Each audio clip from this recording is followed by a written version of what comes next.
میں عرض کر رہا تھا کہ انسان جو علم حاصل کرتا ہے وہ 3 طریقے سے حاصل کرتا ہے۔ بعض اوقات چیزوں کو حس کرتا ہے اور علم حاصل ہوتا ہے، احساس کے ذریعے سے علم حاصل ہوتا ہے، بعض اوقات عقل کے ذریعے سے علم حاصل ہوتا ہے، اور دونوں میں یہ فرق ہے کہ حس کے ذریعے سے حاصل ہونے والا علم جزئی ہوتا ہے اور شخصی ہوتا ہے، کسی کو دے نہیں سکتے ہیں بعینہ، اور جو عقلی علم ہوتا ہے معقولات کی شکل میں وہ کلی ہوتا ہے، غیر مادی ہوتا ہے، دوسروں تک پہنچایا جا سکتا ہے مفاہیم اور معانی کی شکل میں۔ لیکن اس کے علاوہ انسان کے پاس خدا نے ایک اور ذریعہ علم بھی رکھا ہے، جسے میں نے کہا کہ آیات میں، روایات میں، حتیٰ بعض عقلی علوم میں قلب کے نام سے یاد کیا جاتا ہے، روح کے نام سے یاد کیا جاتا ہے، نفس کے نام سے یاد کیا جاتا ہے۔ اور فرق یہ ہے کہ قلب کے ذریعے سے جب علم حاصل ہوتا ہے تو مفاہیم کی شکل میں نہیں ہوتا، حقائق کا علم حاصل ہوتا ہے۔ بعض نے یہ ذکر کیا ہے کہ قلب ہی حقیقت میں جان انسان، روح انسان، وہی قلب حقیقت میں اسی کو علم حاصل ہوتا ہے، اور وہ علم 3 طرح کا ہے، ایک حقائق کی شکل میں، ایک معقولات کی شکل میں، اور ایک حس کی شکل میں، یعنی یہ اسی کی قوتیں ہیں، حتیٰ عقل بھی اسی کی قوت ہے اور حس بھی اسی کی قوت ہے۔ لیکن پھر بھی ایک معلوم، ایک قسم کا معلوم وہ ہوتا ہے جہاں پر حقائق حاصل ہوتے ہیں، مفاہیم اور معانی حاصل نہیں ہوتے ہیں۔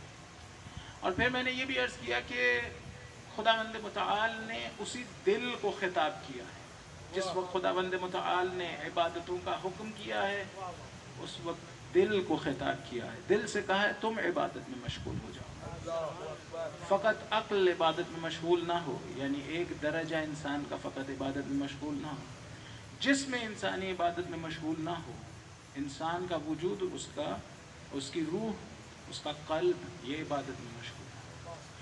اگر جسم مشغول ہو جائے عبادت میں تو، دل عبادت میں مشغول نہ ہو تو کیا ہوتا ہے؟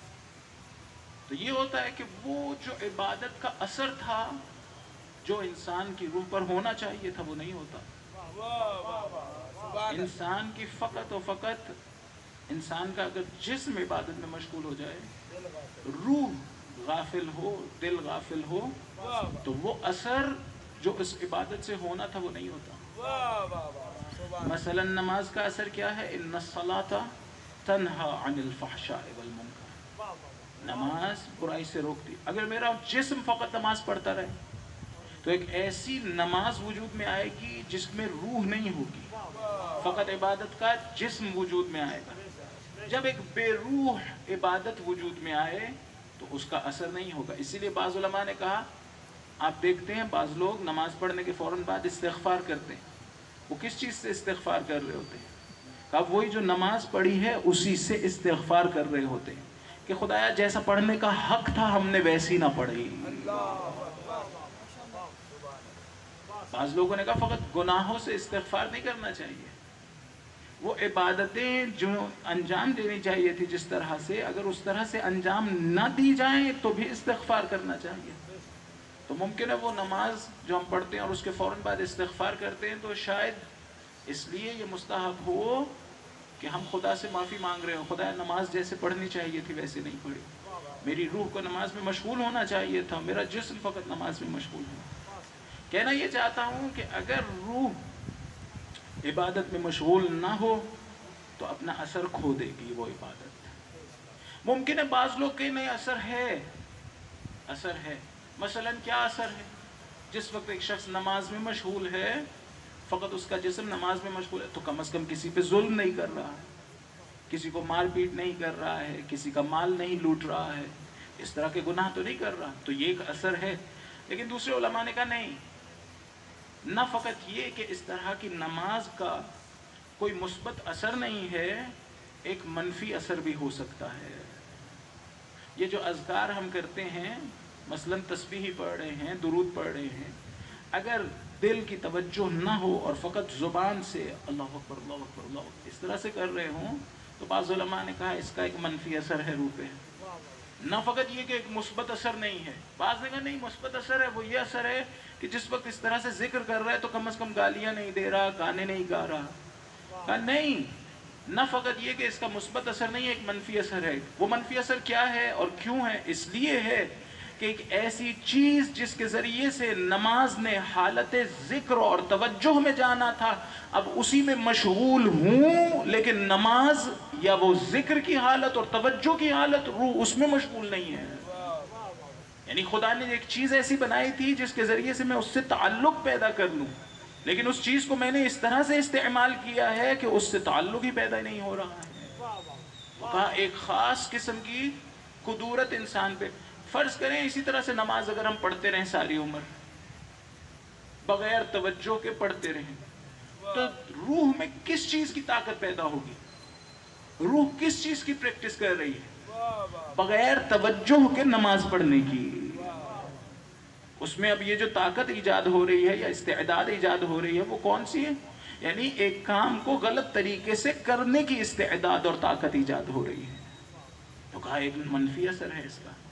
لہٰذا کیا کہا جس وقت آپ ذکر کریں، مثلا اللہ اکبر پڑھ رہے، تسبیح پڑھ رہے ہیں، تو اس طرح سے نہیں پڑھیں اللہ اکبر اللہ اکبر اللہ اکبر اللہ اکبر اللہ اکبر. یہ نہیں ہے طریقہ تسبیح پڑھنے کا.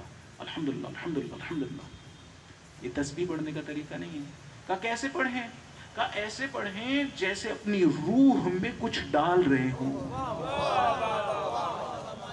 آرام سے بیٹھ گئے، قبلہ رو بیٹھے ہوئے ہیں، سکون سے خدا کی طرف توجہ کی. اب کہہ رہے ہیں اللہ اکبر اللہ اکبر اللہ اکبر.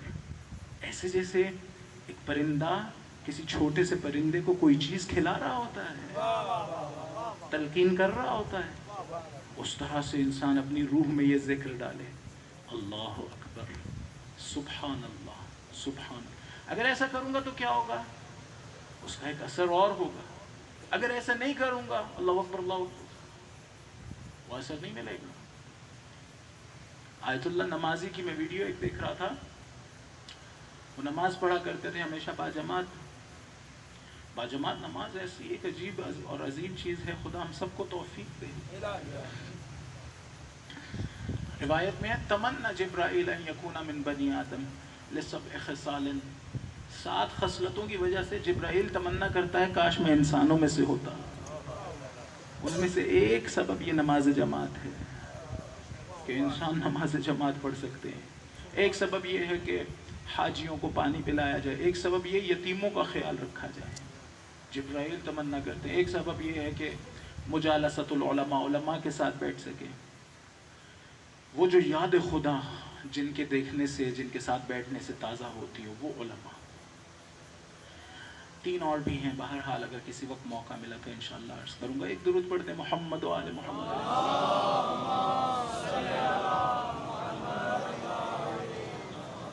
ایک مرتبہ پھر سے درود پڑھتے ہیں محمد.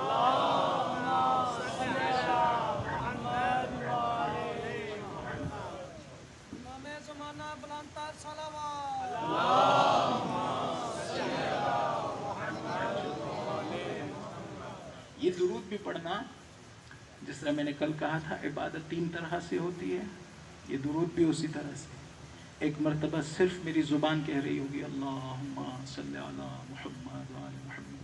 ایک دفعہ نہیں، زبان کہہ رہی ہوگی، ساتھ ساتھ میرے ذہن میں بھی چل رہا ہوگا اللہم صلی علی محمد و آل محمد. ایک دفعہ نہیں، فقط زبان نہیں کہہ رہی، فقط ذہن نہیں کہہ رہا، اپنے آپ کو کسی کی بارگاہ میں دیکھوں اور محبت میں اہل بیت کے لیے درود مانگ رہا ہوں. بہت مختلف ہیں یہ 3 چیزیں، ایک جیسی نہیں ہیں. ایک مرتبہ فقط زبان نے کہا ہے اللہم صلی علی محمد. دیکھیں امام زمان علیہ السلام کے لیے دعا کرتے ہیں تب بھی ایسے ہی ہے.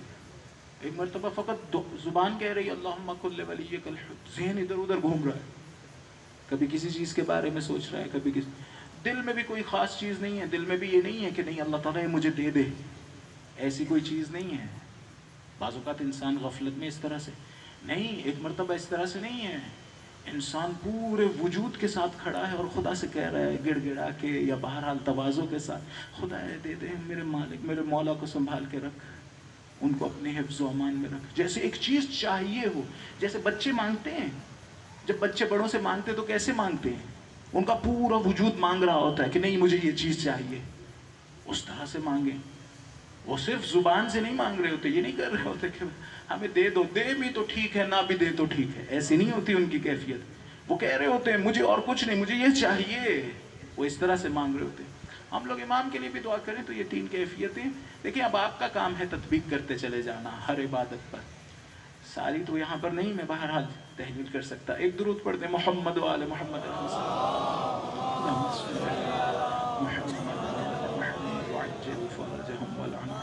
تو آیت اللہ.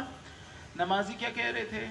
ایک مرتبہ نماز کے لیے کوئی مظاہرہ ہو رہا تھا کہیں پر، کوئی ایک نمازی بھی نہیں آیا. وہ پریشان تھے کہ میں ہمیشہ باجماعت نماز پڑھتا ہوں، آج کیا کروں؟ کوئی بھی نہیں آیا. تو اتنے میں ایک جوان آیا اور اس جوان نے کہا کہ آپ پیچھے کھڑے ہوں، میں نماز پڑھاتا ہوں. اس جوان نے جب نماز پڑھائی تو آیت اللہ نمازی نے کہا میں نے دیکھا محراب عبادت میں یا وہاں جہاں نماز پڑھ رہے تھے، نماز پڑھنے کے بعد وہ جوان اس طرح سے تسبیح پڑھ رہے تھے، اللہ اکبر اللہ اکبر اللہ اکبر، آرام آرام سے. جب وہ نماز پڑھ کے چلے گئے تو آیت اللہ نمازی نے کہا یہ کیا ہوا؟ یہاں تو میں نماز پڑھاتا تھا. یہ جوان آیا اور مجھ سے کہا کہ میں نماز پڑھاتا ہوں، تم پیچھے کھڑے ہو جاؤ. اور میں بھی پیچھے کھڑا ہو گیا اور نماز پڑھاتا رہا.